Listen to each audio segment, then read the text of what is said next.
Hey everybody, and welcome to our very first episode of From the Great North to Wonder Wharf.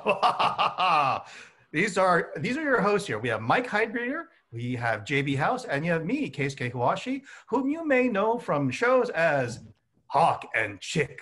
Hello everybody, I am Rising Hawk. And welcome, everybody. This is the premiere episode, as we said, of From North to Wharf. Now, this is the newest podcast dedicated to you, the super fans of Bob's Burgers, The Great North, Central Park, and all those other wonderful animated series that are coming from Bento Box Animation. And let's say hi to our other co-hosts here. So we got Mike. Hello. And we have JB. How's everyone doing? Great to see you guys. Now, Good to see you JB, too. where are you calling from? Where are you with? Well, I'm calling from Columbus, Ohio. So it's kind of cold, but it's kind of warm. But it's a great Midwest town for watching Bob's Burgers and just kind of doing podcasts. Yeah, sort of in the great Midwest as opposed to the great North there, considering all the weather of late. Mm-hmm. Yeah, it's a little more Midwest. We love ranch here. And also from all the way across the country, we have Mike Heidbreeder. Hi, Mike. Hey, KSK, how you doing? I'm great. What's going on down where you are? And tell us actually where you are. I am in sunny Tallahassee, Florida. It's about 70 degrees right now. Not too bad. Shorts and t-shirts like we always are down here. But no, and just enjoying not being back home in Virginia right now. So it's like 30 degrees up there. I'm happy in Florida. We're good. Fantastic. All right. Well, this is the point where we should tell people why we are doing this podcast, known as From North to Wharf. And I think really, JB, you put it the best when we first started talking about it. Now tell everybody out here, why are we doing this podcast for them? So I wanted to do a podcast because I got to be involved with Bento Box for a project, and it was an amazing experience for me. And I have so many like fond memories of the people I've met, like just even along the way, including like Mikey and Janelle who work on the show, to just reaching out to Twitter and getting to hang out with like Keisuke and Simon and Mario. And it's just kind of been an amazing thing. And we wanted to kind of showcase the fans and be like, this is only like one tweet away, or like just share our experiences with you, to be like, so you can also kind of have a moment too, where you could be on here talking to Keisuke or talking to Simon, or at some point like your question that you have could be answered by someone from the show, so you can just have a kind of like a taste of what it's like. So for us, it was just to have that experience. And JB, for those of you who don't know, is the genius who put together the official Bob's Burgers trivia game, Trivial Pursuit, right? Yes, it turned into Trivial Pursuit. And if it's okay with everybody, I have it not set up, but I can actually set it up and we can post a little video of it later, so you can see what the prototype was when we first started out. Fantastic. Thanks, JB. Mm-hmm. And also, let's move on to Mikey too. So Mikey, you've been a fan of Bob's Burgers for an extremely long time, if I remember correctly. Yeah, it's been a while. Yeah. So how did you get started? What was your... Tell us, everybody, how you and I met. Oh, that's a funny story. I used to do another podcast called Let Us Catch Up with my friends Jamie for a time being, and then Chris a little after that. And that ran for about 4 or 5 years. We would cover Bob's Burgers. It kind of ran its course, and then it evolved into this, but I'm sure we'll get into that a little later. How me and Keisuke came about is one day I was laying in bed. I think it was the day before Thanksgiving, like 5 years ago, laying in bed, just tweeting for the show. And I get a tweet come across asking when we were going to cover the Hawk and Chick episode. And at that point we were up to like season 2, I think it was. So we were fairly new into the podcast. And somebody texts me, he goes, when you guys get into the Hawk and Chick episode, I want to hear it. And I was like, well, first off, calm down. We're on season 2, not knowing who this person is. So I was kind of it was late and I was getting a little upset. I was like, I don't know. We'll get to it when we get to it. And text back forth. And he's like, yeah, I can't wait. Love to hear it. And I think at that point you may have also offered to talk to us. And I still didn't dawn on me who you were. I was like, I don't know. Sure. We'll have fans on. We love to talk to folks. And then for some reason, I was like, Keisuke Hawashi. It's a very distinct name. I should just maybe Google him. Because I think at that point, you also, like, your picture was also your headshot. So I was like, this isn't a normal photo. I should do my due diligence here. So I Googled your name, and then I was like, oh, he wants us to cover the Hawk and Chick episode because this is Hawk. And I was like, ah. So I try to go back and delete all my previous messages, go like, I didn't mean that. I'm so sorry. And then, I have forgiven you since then. It has been 7 years since I kind of caused that faux pas to happen. And for all you aspiring actors out there, this is the kind of shamelessness that you must have within you to get your own career going. And you see, I've become like a minor celebrity through all of this. So thank you, fans, very much for turning me from absolutely nobody into just a little bit of somebody. So you are a superstar in our eyes. Yes, you are. Oh, thanks. That's very cool, guys. And to also speak to how great Keisuke is, after we had talked and asked him if he wanted to be on the podcast, not only was he on the podcast, but he talked to us Thanksgiving morning right before he had to make his meals for his family. Yeah, I'm glad you couldn't see my outfit because I think I was just like in scraps of fabric and I was covered with butter and breadcrumbs at the time. But still, it was a delight getting a chance to talk to you. And that's the reason why I was happy to join in on From North to Wharf as well. Despite it's a tongue twister, I feel my entire cheeks like stretching every time I try to say it. But I was a bit of a fan too of Bob's Burgers when I first got started. And the feeling that I got after I was fortunate enough to book the role and walked into Bento Box Studios for the table read was this exact same thrill as both you, Mike, and you, JB, must have felt when you did the same thing. Mm-hmm. It's like you've suddenly gotten the key to the cool room where all the cool kids hang out, and now, without any question, you're now among them and part of them, and you're accepted, and you can call these people up for lunch and hang out with them for barbecue. It's really, it's just a wonderful feeling. And this is the exact feeling that we wanted to pass along to all of you listeners, and also to bring you into the podcast as much as possible, because this is going to be the most fan-centered Bob's Burgers podcast that you will ever see or hear in your entire life. Yes. But first, absolutely. I mean, we may be the hosts, but we really want to shine the spotlight on you all. It's written and made by fans for fans. So that's what we stand by. Fantastic. All right, now let's move on to our first segment here. We have already gone well over time, but hey, it's a podcast. So for the first section, let's turn to Mike Heidbreeder with the news of Bento Box. All right, let's see. There's not much happening. I mean, we have the all the episodes have finally come back after a slight delay. We just had the Valentine's Day episodes and all that. But as far as news goes, it turns out that Bento is working on, like, it hasn't been greenlit yet, but they are working on a Clue animated series, Clue the board game, of course, in work over at Fox Entertainment, working with Entertainment One, which is another company. And since Bento is owned by Fox, Bento is taking over the animation of it. So there's no date for it or anything, but it is being produced at the moment. I'm not sure if that's the proper term, but it is being worked on by Bento at the moment. So that should be interesting. Another project they have coming up is from Tyler, the creator. I'm not sure if either of you know who he is. I do. Okay. I don't. He's a rapper, I guess, for lack of a better term, right, JB? Yeah. He also did a show, I believe, on Cartoon Network for a while. Yeah, called Loiter Squad, actually. And so Tyler, the creator, and Loiter Squad duo Lionel Boyce, and if I'm pronouncing this wrong, I apologize, Davin Wilson, they're teaming up for an animated comedy called Shell Beach, which is in works at Fox, which is, again, being held by Bento. Apparently, the show follows an overzealous lifeguard named Wally and his very smart but lazy partner, Tyson, who, along with their unique group of friends, inhabit Shell Beach. So, beyond that, there's not much news happening. I mean, I wish I had more to report, but that's about it as far as news goes. Well, 2 tidbits is plenty, I think, and those are pretty big ones. Yeah. Our friends over at Bento Box Studios have really, really expanded just in the last 7 years since I did Hawk and Chick in 2014, 2015.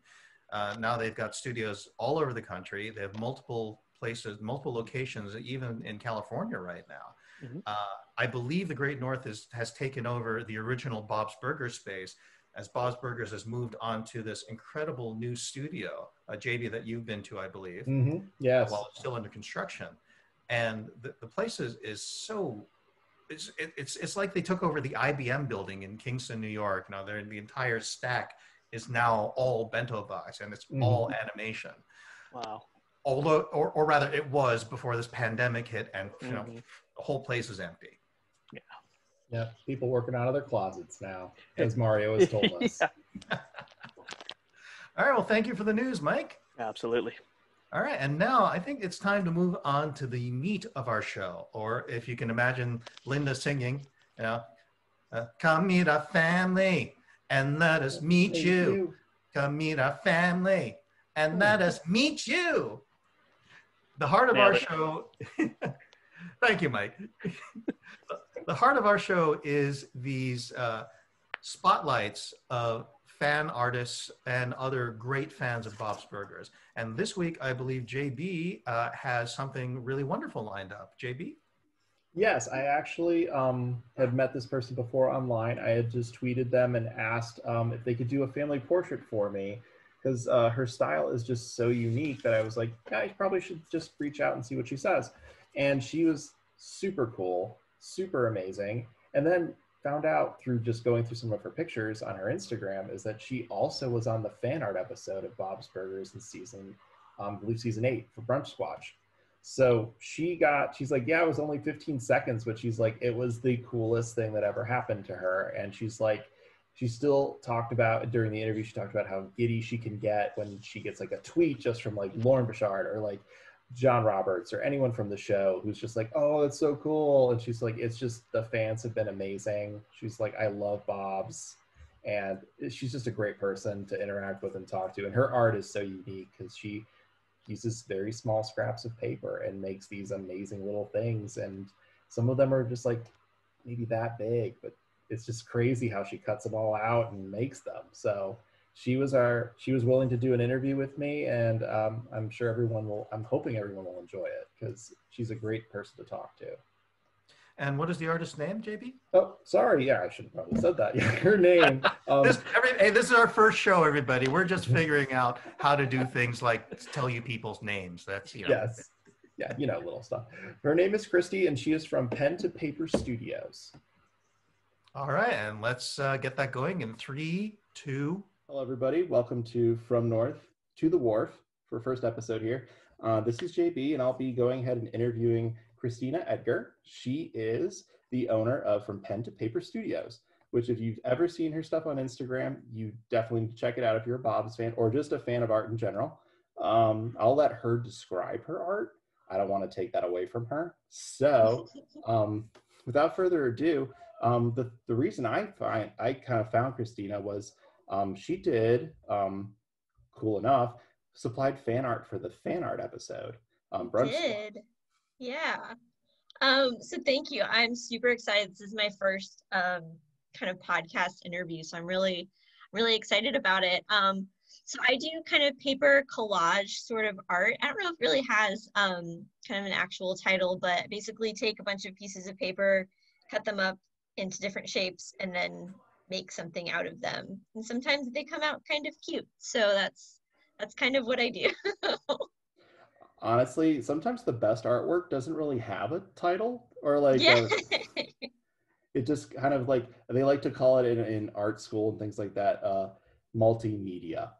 Oh yeah, I've had people describe it as like multimedia or just like paper collage, and I'm like, well, when I think of collage, I just think of like middle school cutting out a bunch of photos and like throwing them on a piece of paper. I'm like, I'd like to think there's more finesse than that, but it's fine. Yeah. Whatever. I'll call it a collage. Yeah, it's not decoupage.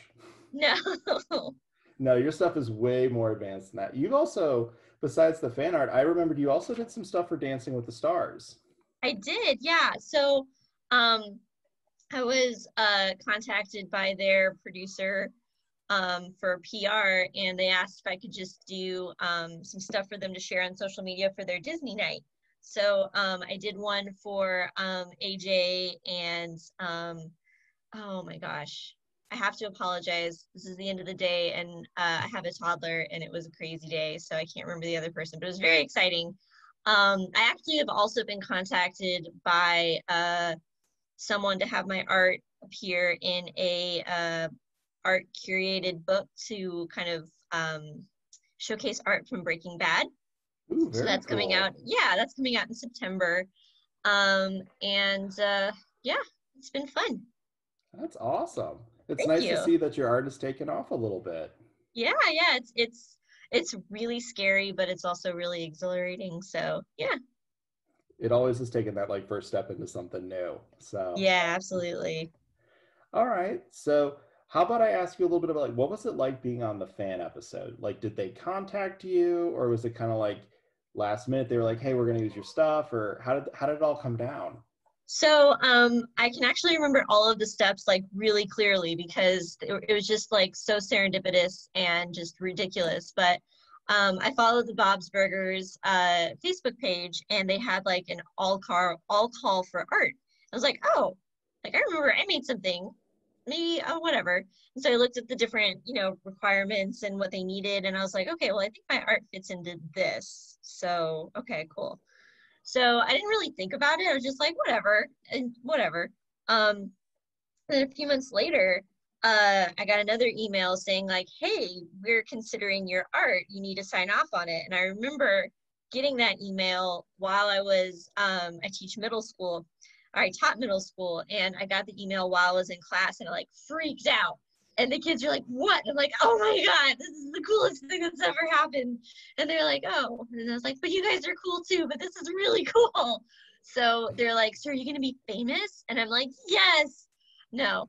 But then, right. So then I got another email like, hey, we've compiled all the art, but we're not going to tell you who's going to be in it until the episode. So you have to tune in and watch. I'm like, oh, well, I was going to watch it anyway. So don't need to like dangle that carrot in front of me. Mm-hmm. And so then we don't have cable. So we're trying to figure out the best way for us to watch it like live. But before they released it, they actually, one of the fan websites released a list of all the names of the artists that were featured, and my name was on there. I'm like, oh my God, that means my art is somewhere in the episode. So now there was like more of an urgency for us to watch it. And it's only on there for maybe like 45 seconds, but it was like the coolest thing that's ever happened to me. Those were your 45 seconds. Those were my 45 seconds. They were. And I just was so excited. And it was funny because like the next day at school, the kids saw it too, and they were all talking about it.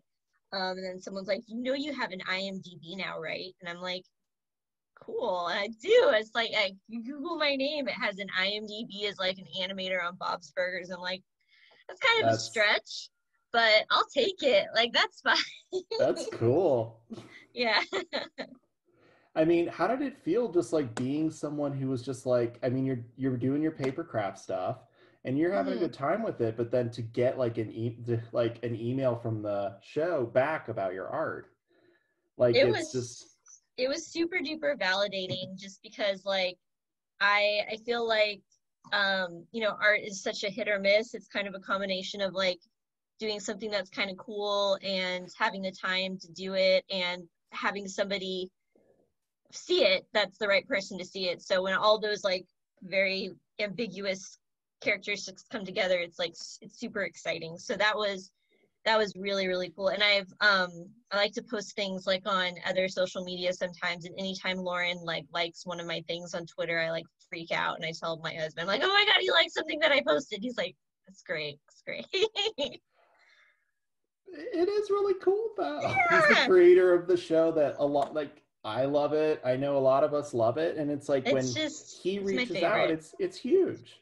Well, and I freaked out the other day too because Wendy started following me on Twitter. I'm like, oh my God, we're basically best friends now.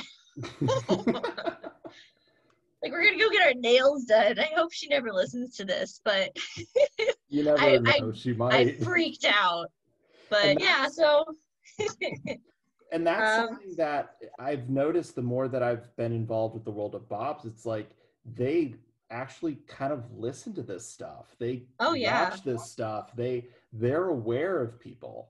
And like they're just, when the time is right, they usually will reach out to you and it just ends up happening. And you're like, oh, me?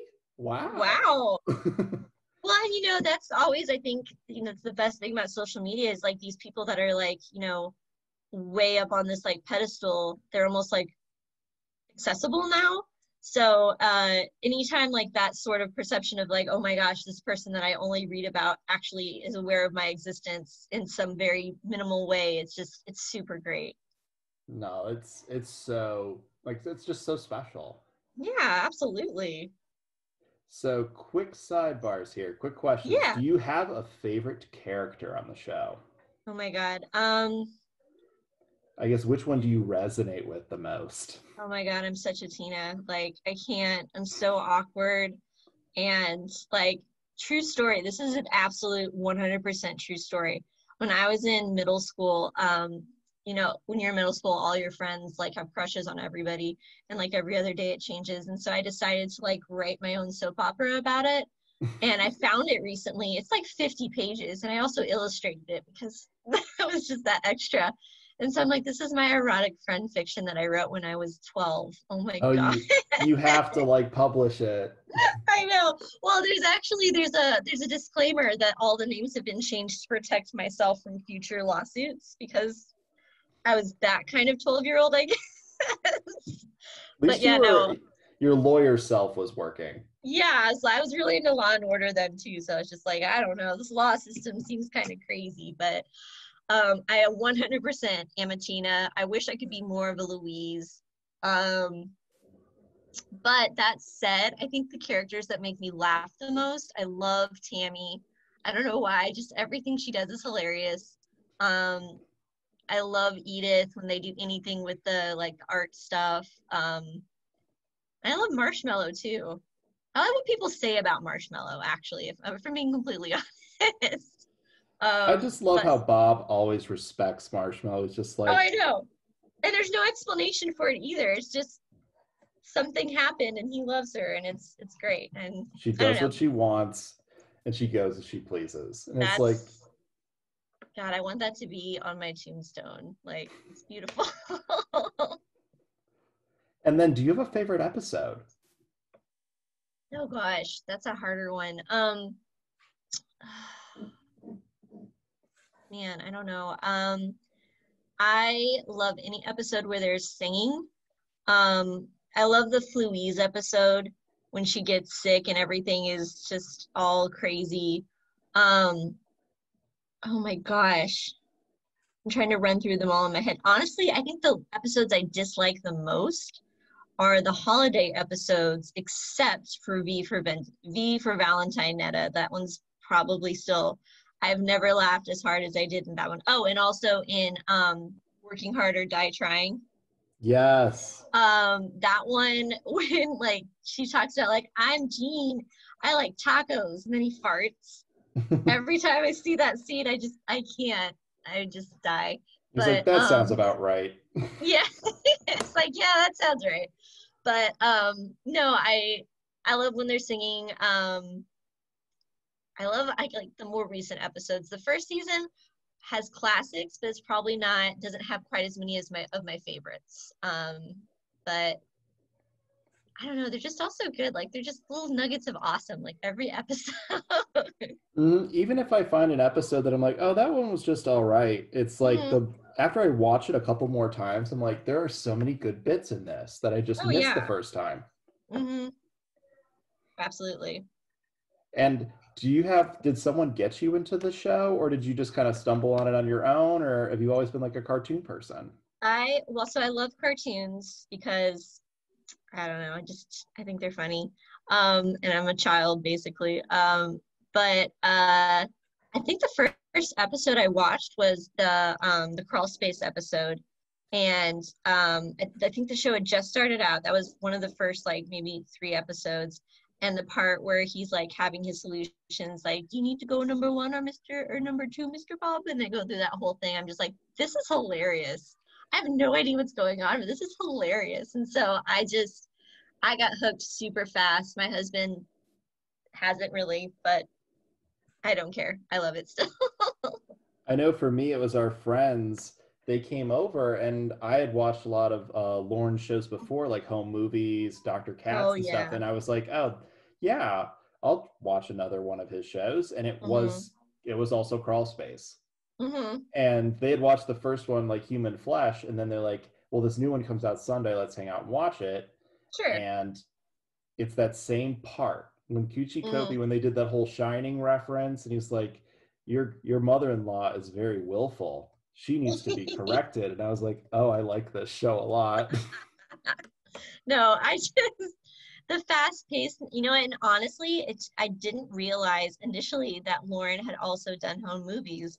And then once I made that realization, like, oh my God, I totally see that's, and I loved that show too. And so that connection, like, this is something I needed in my life that I had no idea I needed in my life.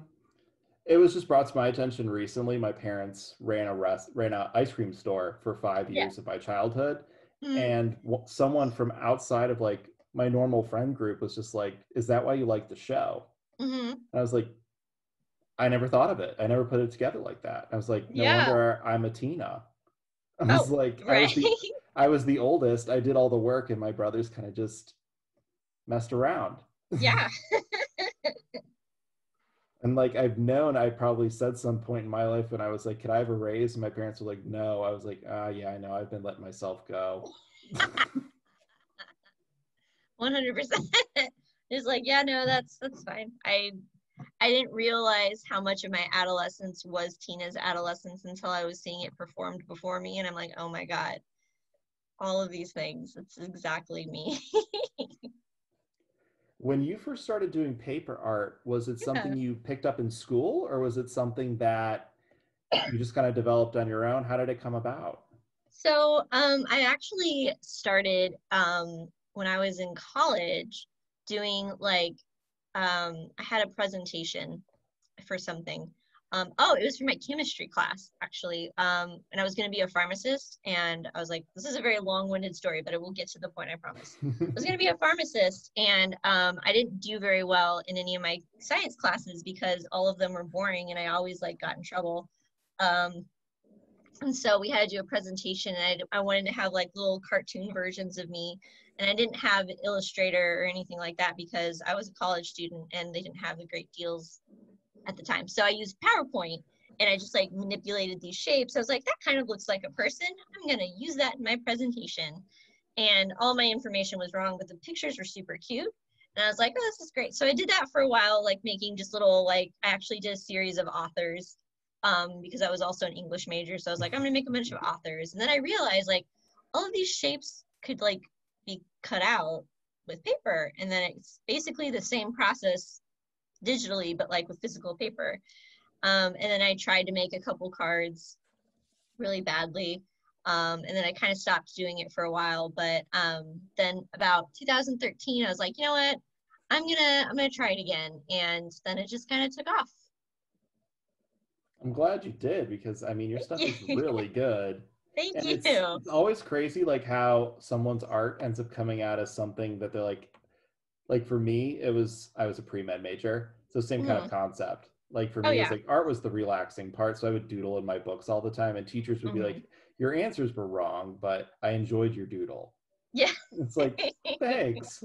I'm getting some sort of affirmation out of this process. And that's really all we need in life, is just someone to say like, that was pretty good. I love it. That's awesome. Cool.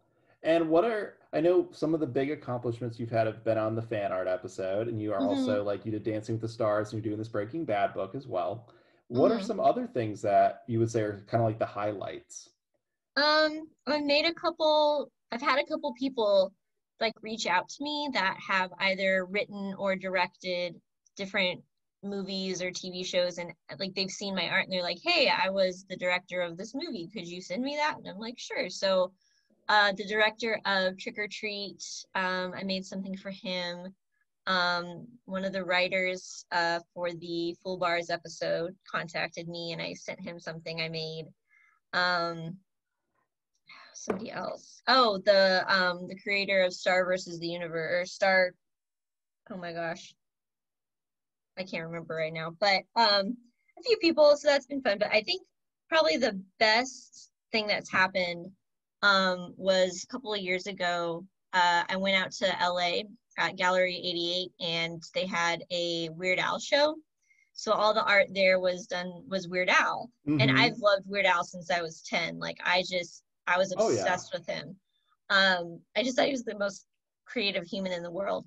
But anyway, he showed up at the show and like took pictures with everybody, and like I had made art, like little tiny, like I called it the Alvolution. And so it was just little paper versions of like all of my favorite music videos. And he signed it, and I just, like, the very first thing I said to him, I just looked at him like, oh my God, I've loved you since I was 10. And he's just like, cool. And I'm like, that was the worst thing to say. I'm so sorry. I've never met you before, and I'm just excited. You just so had like that your was boo-boo like, moment. yeah, I was just like, oh my God, I just wanted to slap his face, but I didn't. That was probably like the coolest thing, because it was just so cool. It's also cool to be in LA because I'm from the Midwest. So anytime I can go somewhere that's like, oh my gosh, there's so many people. That's always fun. But yeah.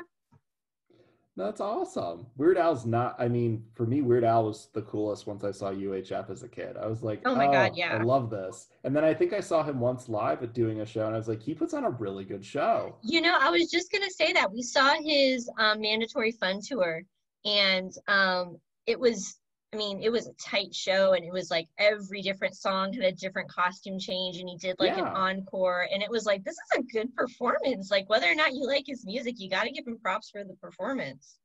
But and it was funny because when I was actually at the art show, there were other people there, and like I always thought I was kind of a Weird Al fan. These people were hardcore, and I felt so out of place. They're like, how many concerts have you been to? And I was like, one. And they're like, yeah, but you had like VIP, right? And I'm like, no, I didn't. And they're like, oh. And I'm like, God, I'm such a poser. Jesus. Judging me so hardcore right now. But, and what was like the biggest tweet you've ever gotten for your art? I know for me it was getting Lauren to respond to my family picture I drew like 4 or 5 years ago. And I still have it laminated to the back of the picture that I'm like, oh my God, that's awesome. He's so Lauren's retweeted a couple things that I've posted. I think it was for Halloween, the Bob's Burgers like social media posted my they did a fan art Friday. I think the other ones though that were really great, John Roberts commented on something, and Kristen Shaw commented on something. She's elusive. She's hard to get. She is. She's like the rarest of them all, but she's the adorable. white whale. She really is. God, I hope she hears me say that. I don't think she's a white whale. I think she's a magnificent land mermaid. I love her.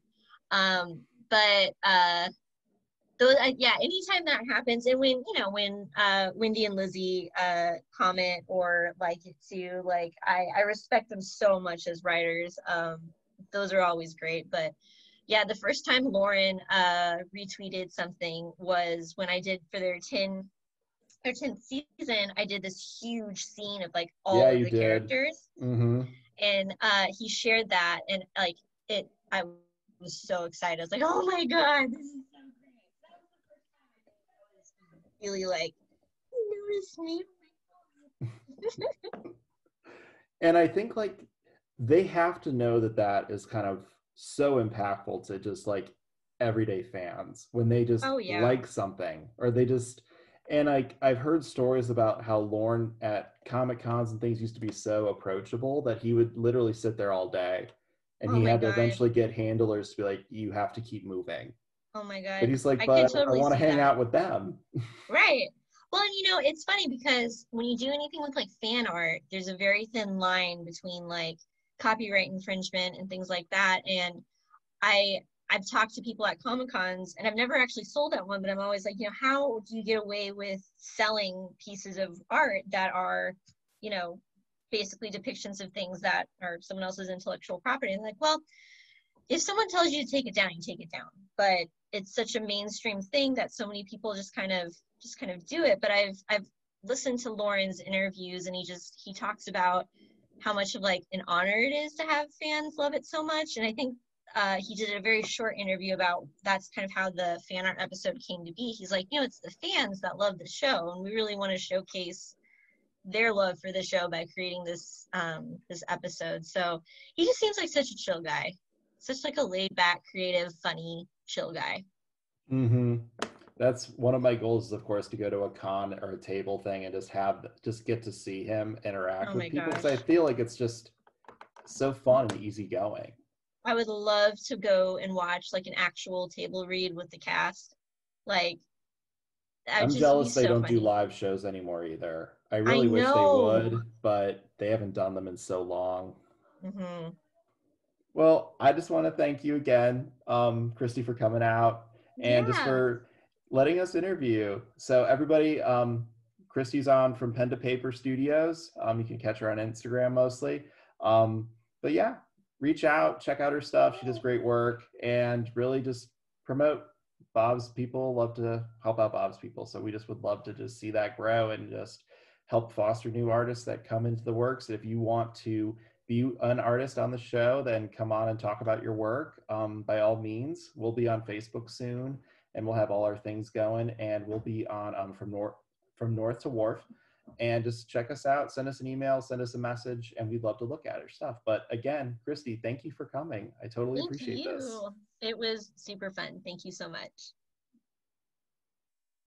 All righty then, folks. Well, and now it's time for part 3 of From North to Wharf. It's the creative, fun, wacky time. All right, folks. Yeah. I'm sure we've really thrilled people with that response we just did. Now we get to loosen our tie up and be cool, right? No, that's fine. That's fine. Let's keep moving because this. But for this week, for this segment of the show, we are going to be doing all sorts of little bonus, fun, value-add things. Like, for example, when you start sending us mail to From North to Wharf, is that right, at gmail.com? Correct. Mm-hmm. Yep. From North to Wharf at gmail.com. We'll be happy to read some viewer mail. If you have viewer questions, like, do you have questions for Hawk? Do you have questions for Chick? Chick, unfortunately, will not answer them because Chick is in London shooting all kinds of film and TV shows. She's my daughter, Susie Nakamura. She's not really my daughter. She played Chick. But she is really one of the most successful actresses that I've had the pleasure to work with. She's recently been starring in Avenue 5 on HBO, and so many other things. I just kind of lost track of what she's doing. She's always working. But in any case, if you have questions you'd like to send us, please send it to From North to Wharf at gmail.com. We are going to be in the future running some little mini trivia contests. We may have some giveaways. We may have some exclusive little merchandise coming from various places. Maybe. There's lots of couch cushions with lots of stuff hidden behind them. However, for this week, we're going to start off with what's going to be, I'm sure, one of our favorite segments. We're calling it our Fan of the Week.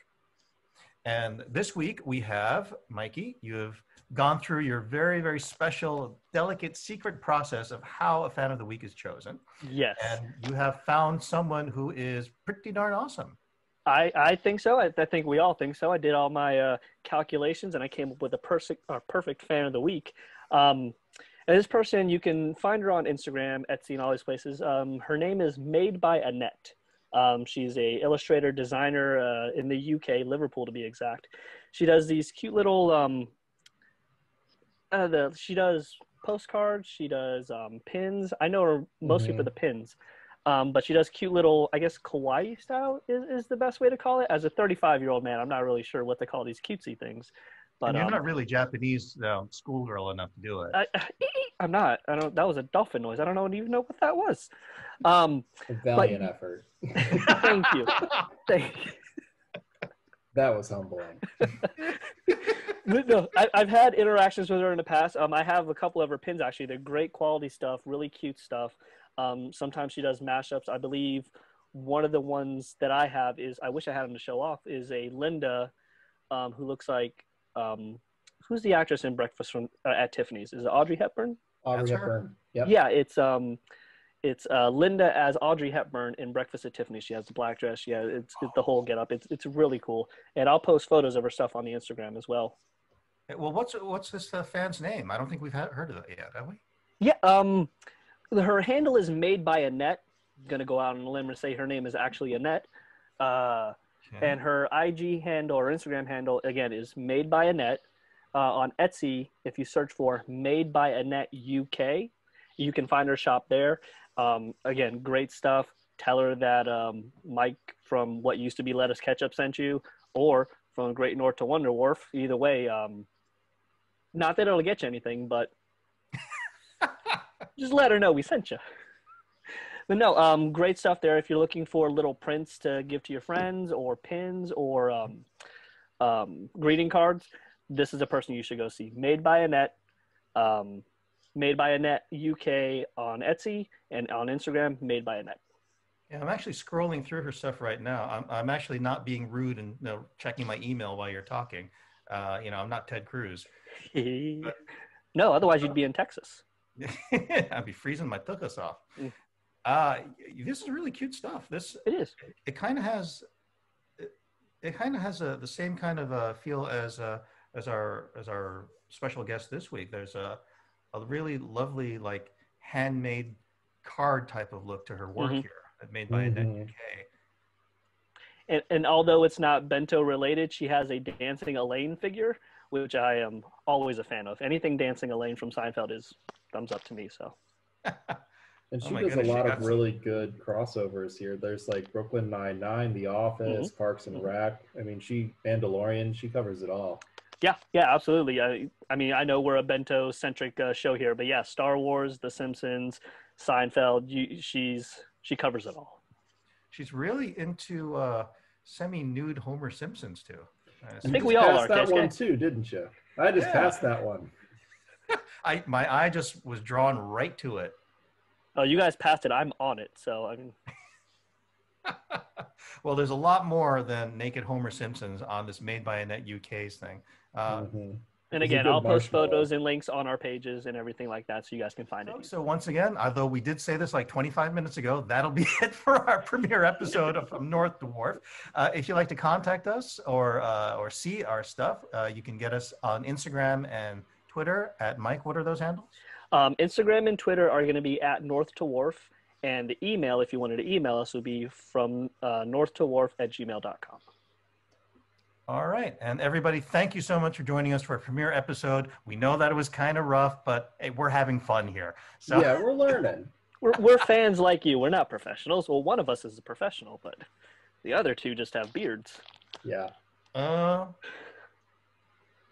Yeah, this is about 6 days worth of stubble here myself. So I can see it coming in. Yeah, cool. Anyway, so thank you again for Mike, for JB, and for myself, Keisuke. Thank you for joining us, and we will see you next time on From the Great North to Wonder Wharf. See you guys. Bye.